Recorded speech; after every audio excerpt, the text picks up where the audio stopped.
Welcome to Pinkerton Pride. My name is Suzanne Bernier Robinson. Today we are on campus at the historic Pinkerton building with Griffin Morse, the new headmaster at the school. It's very exciting to be here, Griffin. Likewise. And we were talking just a little bit before we got on air about this room, your office, how Robert Frost actually taught Latin here. How many years ago was that? Just a little over 100 years. Obviously he taught English full-time, but when he substituted for Mr. Bingham, this was his Latin classroom. We're in room 14, which is almost directly below the clock tower everyone knows Pinkerton by. So as you can see, it's an old room with an historic setting, kept modern with a harvest decoration, but really it's for me, it's the sort of crossroads of the campus. It's a place where I can look out any window and see lots of students. Without opening the door, I can hear them. Wonderful. And I think a lot of people find it a very warm and welcoming spot on campus. It's a beautiful building.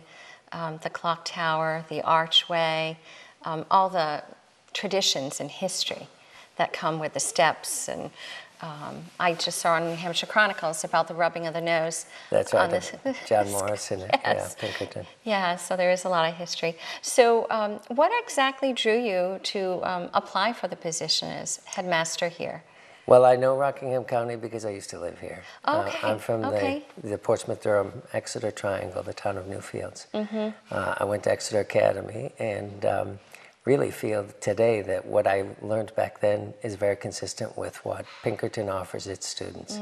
And that is a sensation that you have something to offer, that you need to give back to your community. At Phillips Exeter, it's called non-sibi, which means not unto yourself, you give to others. And when this position was listed and I read the background of Pinkerton, I found that very compelling and very well aligned with the same values, that the school expects students to aspire to something outside themselves and leave the world a better place. And I think that's a great mission to commit to. Right. Where were you coming from? Were you at another school? Yes, in fact, the school I was at in Spain, I ran school year abroad for 12 years. Brought American public and private school students over to Spain for a year. All 11th and 12th graders, and all very talented and diverse in their studies. But what really lined up well with Pinkerton is that there's a good mix of the public and private school cultures here. And since for years I've been working with both private and public schools back in the States, this was a natural position to step into. So do you think you'll be bringing a little bit more international flair to the school? I know we have had the Chinese students on campus now. Is this their second week maybe? But yeah, for 2 weeks. Actually, they left last weekend. They were in the States. They were on campus for a week. At the same time, we had 17 students from Spain, the Basque Country in the north of Spain, actually about 2 hours from where I was living. Oh, wonderful. But I had no relationship with the school there. While they were here, obviously, I got more involved because I'm very much at home with international students and international programs. But ironically, I think when I accepted this job, I sort of had to park my languages at the door. There's really not a place for my French or Spanish or Latin or Italian. All the languages I've studied in the past only inform the way I adapt to people. It's easy for me to change language, culture, place, time zone, currency, and obviously races and people because you have to be a chameleon in the international setting. They do have a lot of programs already in place for students to go abroad, which seems really strange to be saying that at the high school level, but I know that during vacations there's opportunities to go to Spanish-speaking countries or Greece, China, a number of different countries. That's true, Suzanne, but at the same time, my concern is that it can be a very exclusive and almost too rich an experience for just 2 weeks. The costs of a program like that can be very hard for a lot of families to pay for. So my vision is to make sure that we have equal opportunity for our students, and that we don't create elitist programs that are only available to a few.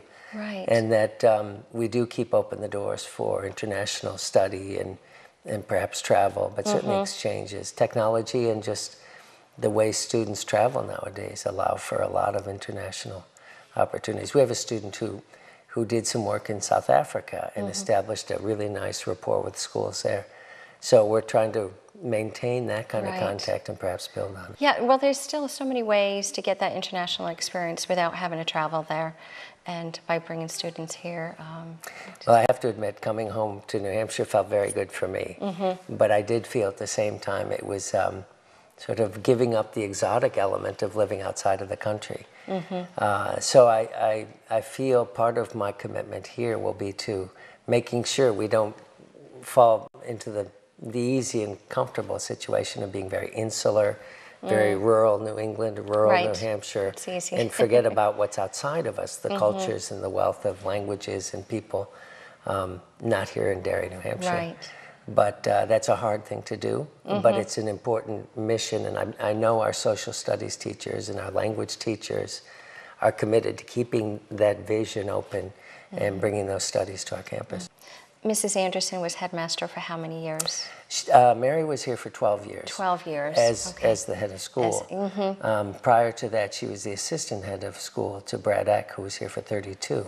Oh, wow. Okay. So it's a we're talking longevity about position. 44 years of a school that's only 200 years old. And so in their 44 years of tenure, neither one lived on campus. But Brad Eck's predecessor, Iva Hackler, for whom the gymnasium is named, lived in the Mackenzie house right over there at the bottom of the hill here at 8 Pinkerton. And the house, when it was built for the Mackenzies in 1935, was really a stunning example of the New Deal. And it was a curiosity to the town. So when the Mackenzies finally moved in, they opened the doors to the town of Derry for a week. And though I'd be tempted to do the same, I don't think it's very interesting to today's Derry residents in the historic way it was at the time. It was a model not only of a working class home that was well appointed. It also had electricity and a lot of functionality that was not typical of homes that were being produced on a large scale. So it was a curiosity on an architectural level, but also on a community level. Today it's a sleepy little white cape at the bottom of the hill here, but for me it's an important connection to my lifestyle here as the head of school. I think the headmaster of a school this size needs to feel a sense of custodial care, sort of the guardian of the community, and be available. The school doesn't sleep. We have programs morning, noon, and night. Our facilities are used by a lot of community organizations and private companies that want a nice, warm, welcoming campus, and we certainly offer that. But I think my lifestyle as somebody committed to education certainly includes a residential element. I can't imagine going back home between appointments and things and then games. It would just be that American lifestyle I did not miss, which is all the time in the car. So what I do instead is I go down and have a cup of coffee, and I come back on campus and I watch 3 or 4 games, and then I come back and I see a play. That's what I look forward to.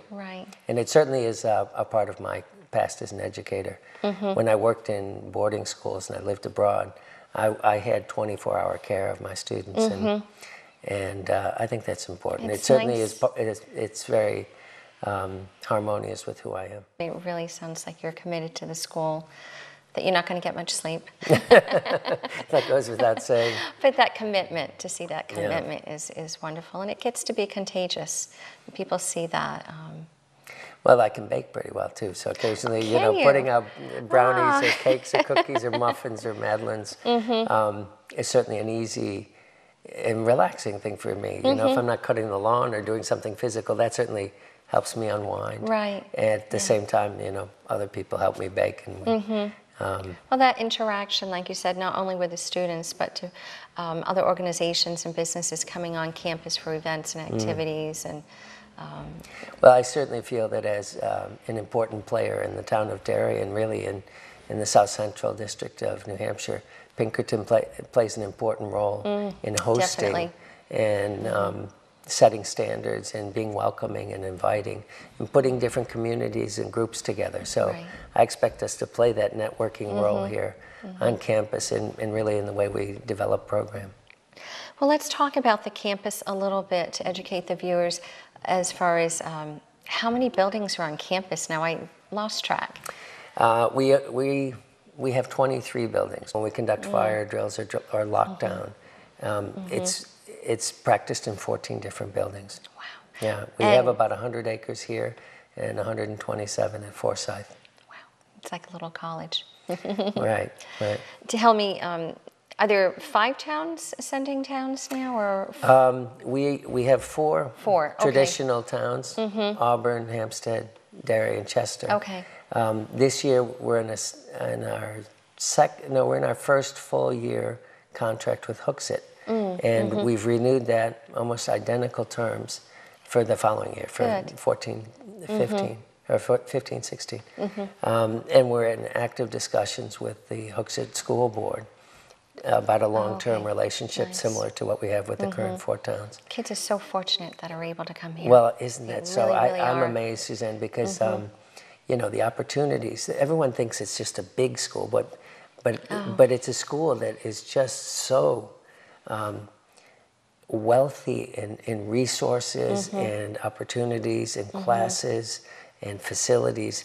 That's the way I see it. Right. The actual experience for each individual student isn't overwhelmed by the size of Pinkerton. It's the opposite. It's enriched by it. You know, there's a CTE program here that's unequaled in the state, and it's all part of the same schedule, the same connected community as our regular students in a more traditional Right. academic program. Right. So for students to be able to pick both of them at the same time is exceptional. It's exceptional and challenging. Having a son here, I've seen how that there's just so many resources and opportunities to take classes that he has trouble juggling his schedule to get all the classes in that he wants.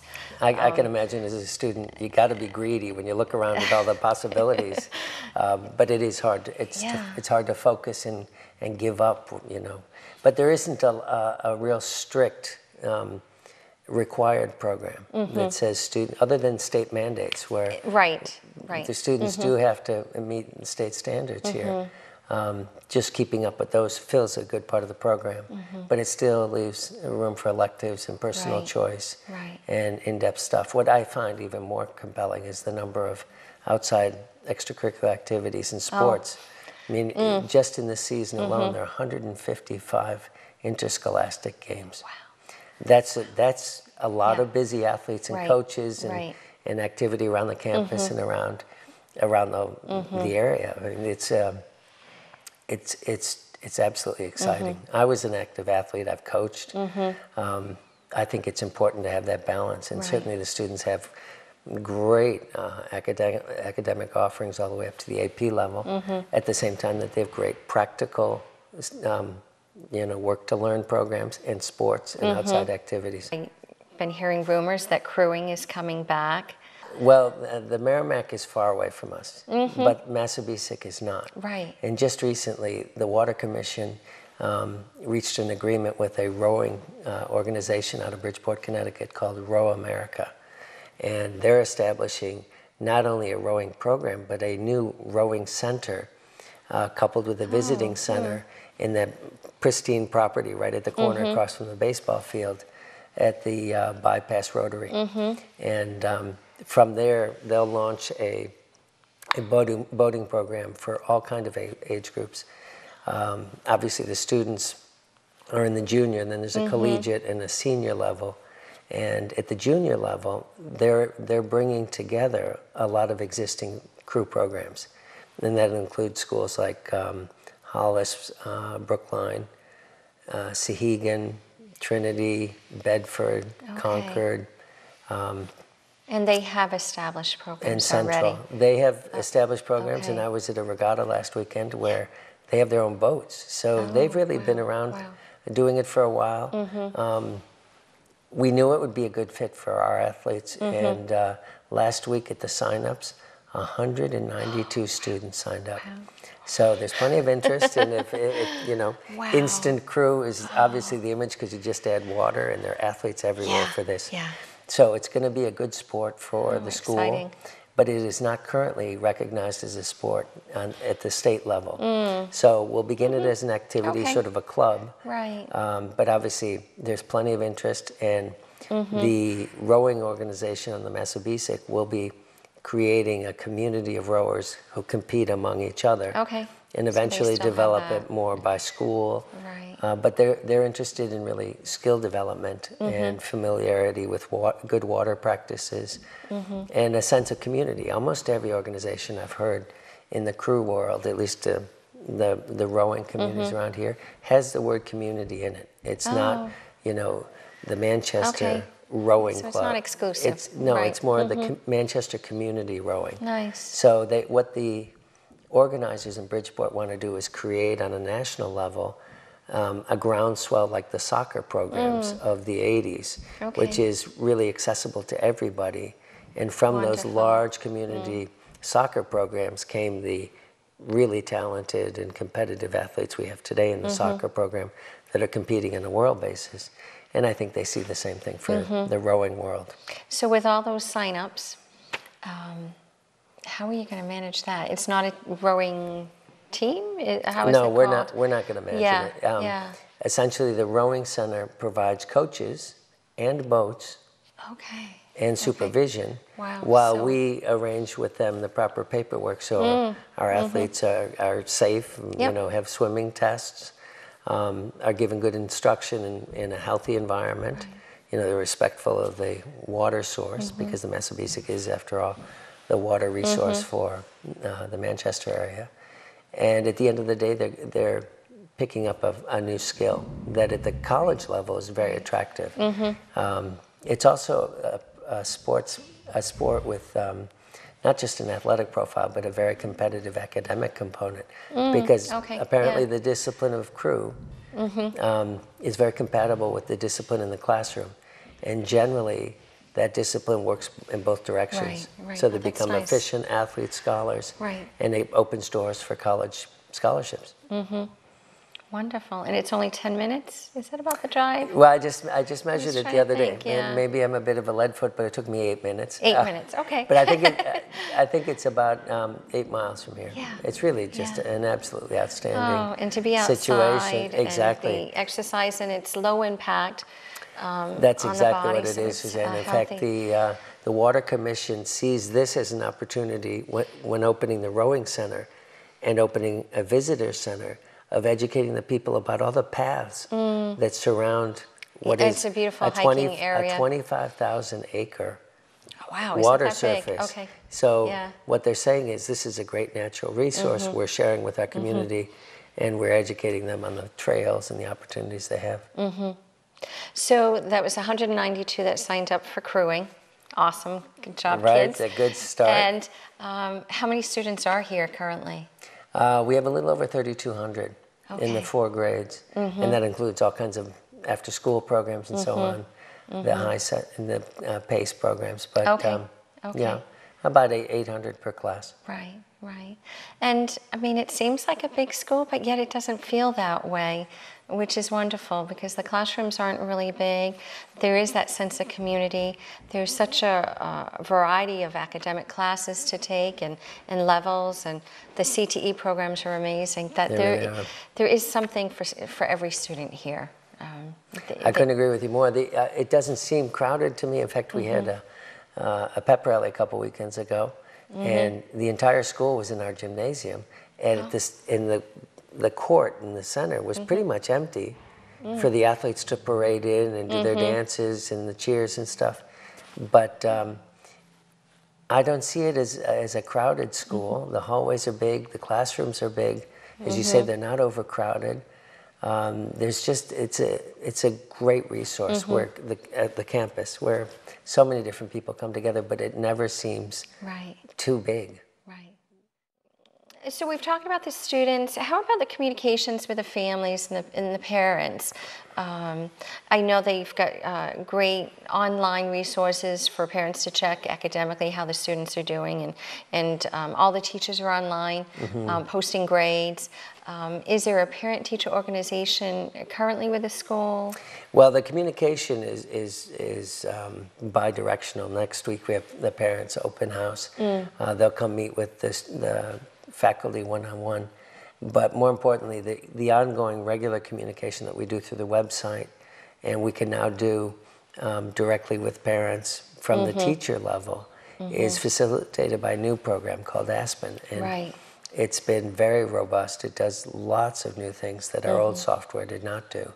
And it allows a lot of immediate communication.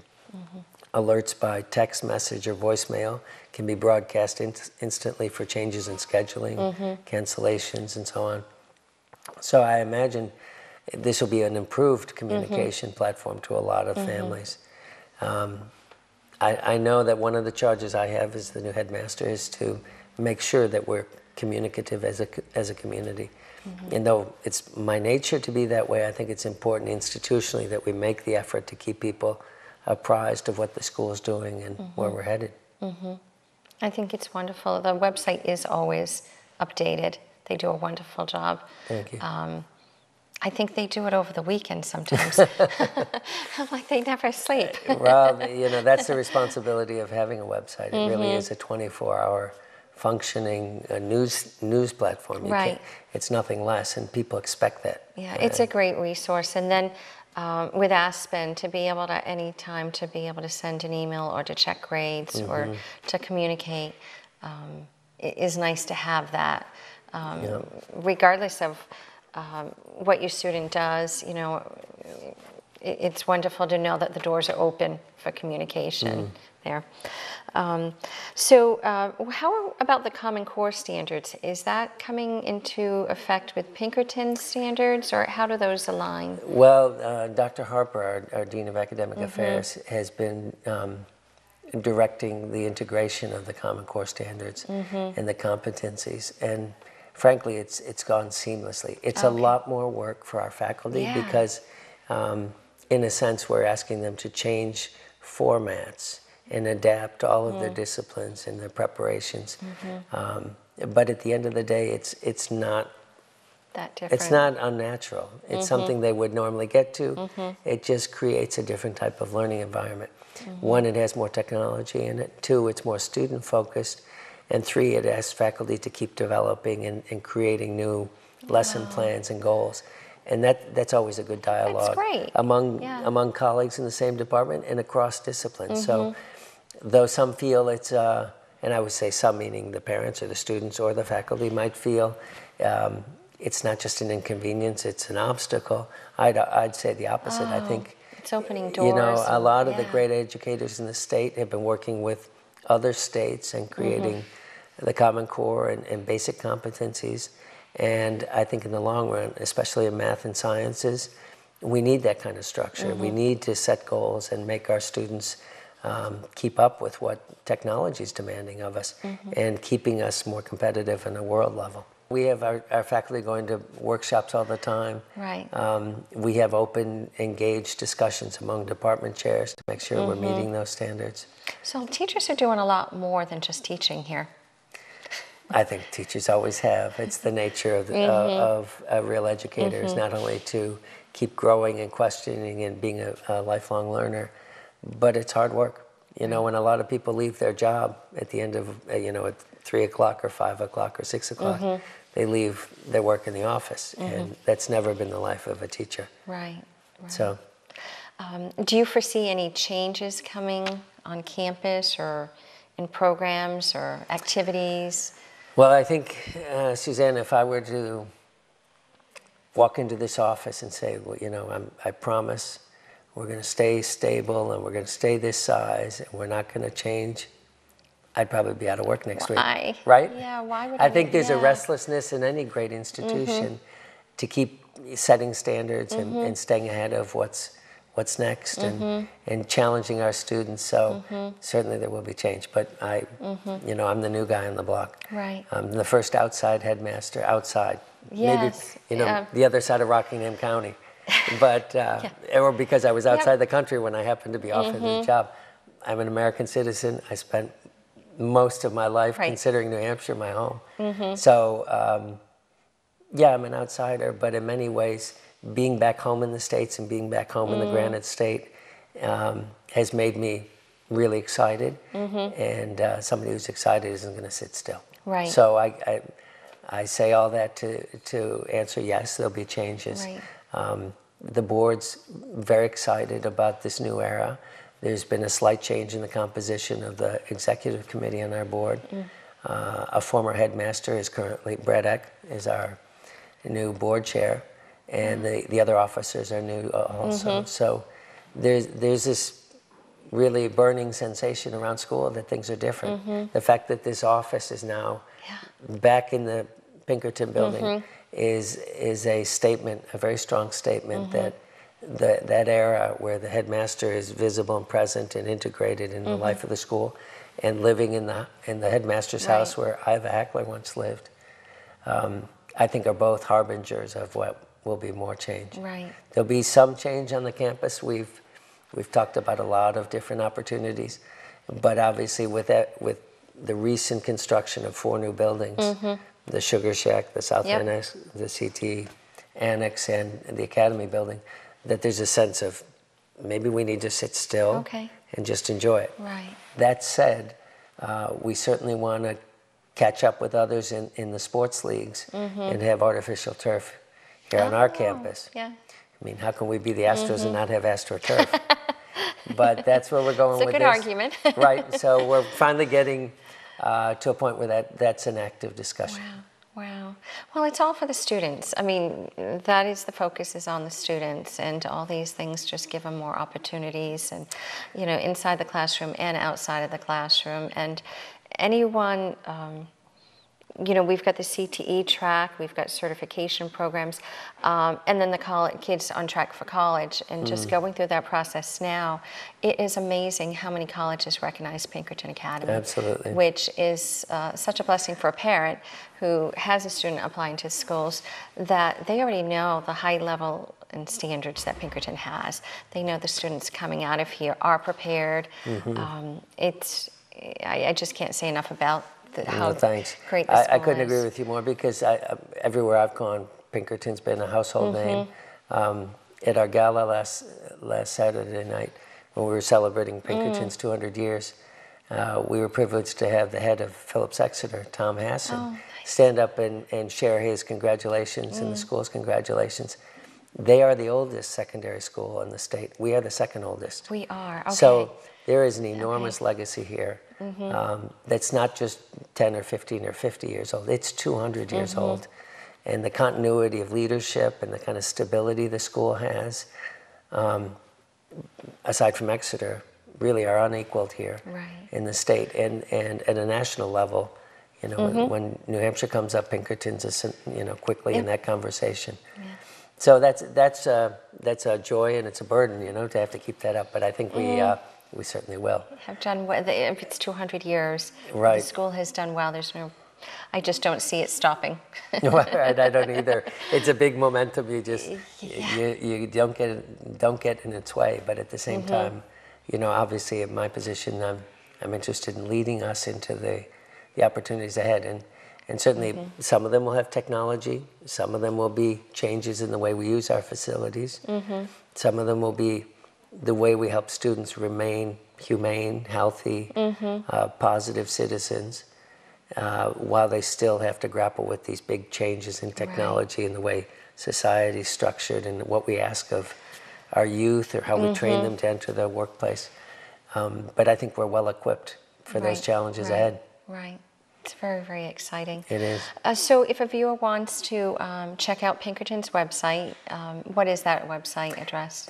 PinkertonAcademy.org. Okay, that's real easy. Yep. And do you have an open door policy, or if someone wanted to talk to you? Well, it's, oh, you mean me personally? I'm easy to find. You are. Yeah, right. I'm underneath the red tower. Yeah, yeah. But I think one other interesting change, if we'll call it Yeah. a twist, is that as I came on campus to live in the Mackenzie House and bring the headmaster's office back to the heart of the campus, I left an office in the Stearns house, which is that small white house right. right over here at the bottom of the hill. And that office will be occupied by our public relations director, who will sort of lead what is now to be known as the visitor center. So visitors who are new to the campus will find the campus a more welcoming place. We're working on the signage, so I experienced this as a newcomer. So you can easily find the buildings. Right. If somebody invites you onto campus, you'll know where the building is, or you can park at the visitor center and they'll hand you a map and you can find your way around campus. What a great idea. It's just that we can't be this big a campus in a community and not have that kind of right. welcoming position towards people who understandably would be confused coming to all these buildings. I don't know how many people I've given directions to specific buildings that have been lost on campus looking for a soccer game or, you know, an activity that is in the gym. So what a great idea. How come that hasn't been thought of before? Because there have been a lot of insiders. It just took a few outsiders to get lost and come and then bring it to everyone's attention. What a great idea. So when do you anticipate that transformation? Next week when the sign's put up. Already? Yeah, it's all the pieces are in place. We just good. need the sign out front. Good. Yeah. Is there anything we may not have touched on that you'd like to share?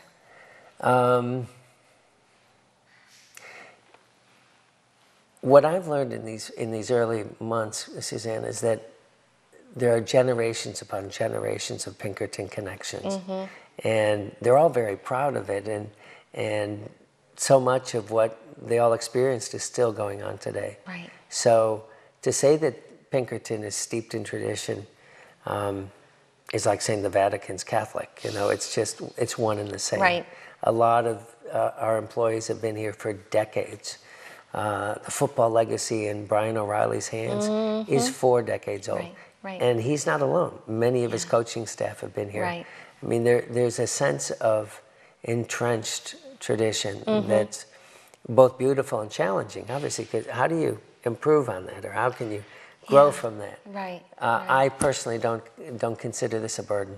I think it's a wealth of things to build on. We pick a lot of these great pieces of our campus and we put it together in a new way that's responsive to the future, and that's what I think we're going to become. I think we're going to take Pinkerton to even greater places, but we're not going to lose those traditions. You know, the corn roast, the senior steps that you alluded to earlier, the sense of we're still a small, folksy community with lots of great people who know each other.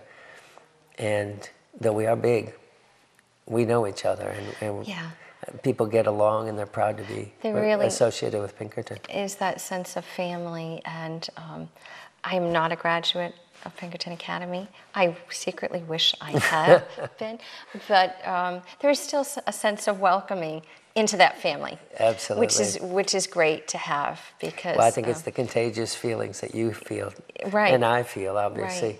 That this is a very inclusive community. When I'm having a tough day, I go over to the ACT classes and I see a lot of our special ed students, and I find the inclusive sense of community here very inspiring.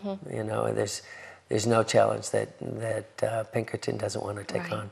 And talking back to the family feeling of it, I mean, the students have that sense with all the students in campus. There isn't that division or it's just one big family. It is. You know, you see the clubs and activities where students are helping other students. There's the peer tutoring, you know.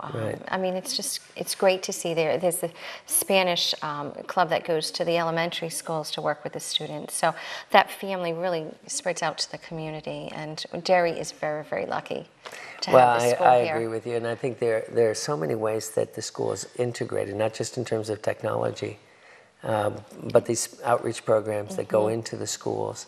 And I've never seen a high school that's been so interested in communicating with the primary and middle schools so that there's continuity and there's a smooth transition. But I can see our administration and our faculty are committed to that. Right, right. Well, it's been a real pleasure.